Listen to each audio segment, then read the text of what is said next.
Susan Hogue. I'm a documentary filmmaker, and I'm here today in Columbia, South Carolina in my brand new studio that I just built in honor of my retirement from full-time teaching at the University of South Carolina, where I spent the last 5 years making films with students, working as their executive producer and director, and also making some personal short films and working with students on narrative films, story films instead of documentaries, although I prefer documentary filmmaking. I'm 63 years old, and I've lived in Columbia since 2000 this time. I've lived here before, but since 2000 I've been living here and working as an artist and teaching.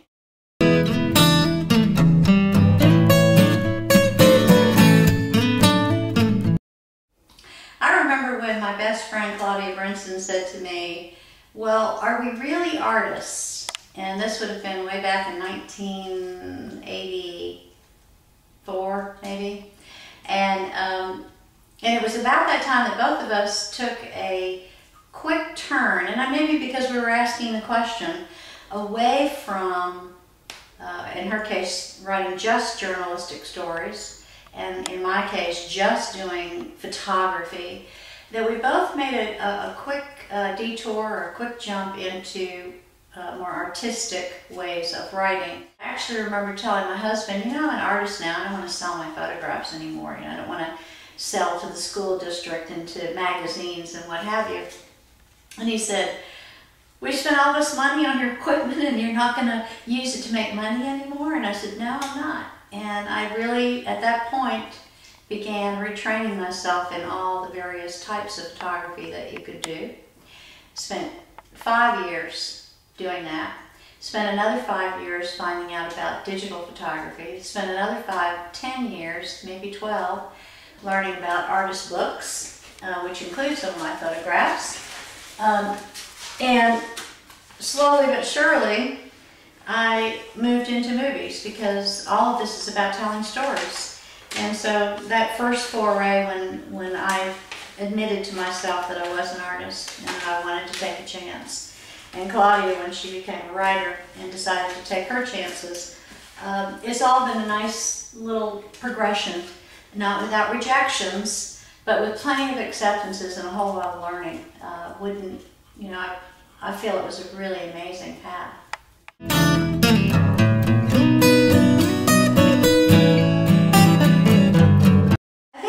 Statement has a lot to do with something I've been thinking about a good deal, and that is to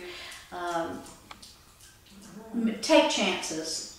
And I don't mean dangerous chances jumping out of airplanes or anything, but take chances with materials and ideas and the kinds of products that you might want to end up creating in your lifetime. I think a crucial question for artists will always be, what if? And to finish that sentence, what if I did it this way instead of the way it's always been done? And I also think that it takes a little bit of courage to be willing to fail, even if you do answer the question, what if, and take chances.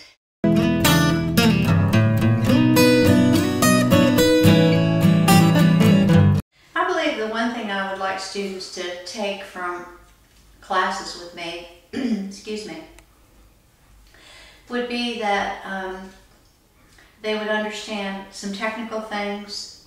They would understand how important a story is and how to tell it correctly. They would understand how to ask questions of subjects so that they could get answers to help them on their path, especially in documentary filmmaking, and I am referring mostly to documentary filmmaking. It's important to do the pre-production, to do the production, and then do the post-production, because post-production includes getting that film out there. And you have to do that. You have to be willing to take the time to do it. And to be honest with you, I know many students who will take a film, do a wonderful film, and then they just let it sit in their closet, or they send it out one time, they get rejected, and they give up. You cannot give up. I send films to 40 film fests, and probably have a rejection rate or an acceptance rate of 1 in 5 in general. So I would say to students, you know, you have to know your craft, you have to know you're telling a good story, You have to be able to get the story out there. And I think those are three really crucial points to becoming a documentary filmmaker, or any filmmaker for that point.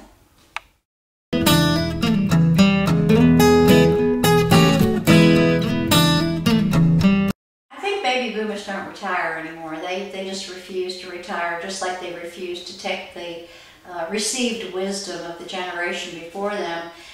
So 63 doesn't feel all that different to me, and when all of you get to that age, you're going to be saying, 63, I still feel 25 inside my head. How can it be? But it is, and I'm fine with that, and I understand my limitations, but I also know that there are tons of possibilities still out there for me. And for every retiree, you don't just have to sit on a chair and do nothing anymore. And so I've built this studio because I'm going to create books. And I'm going to continue to tell stories. My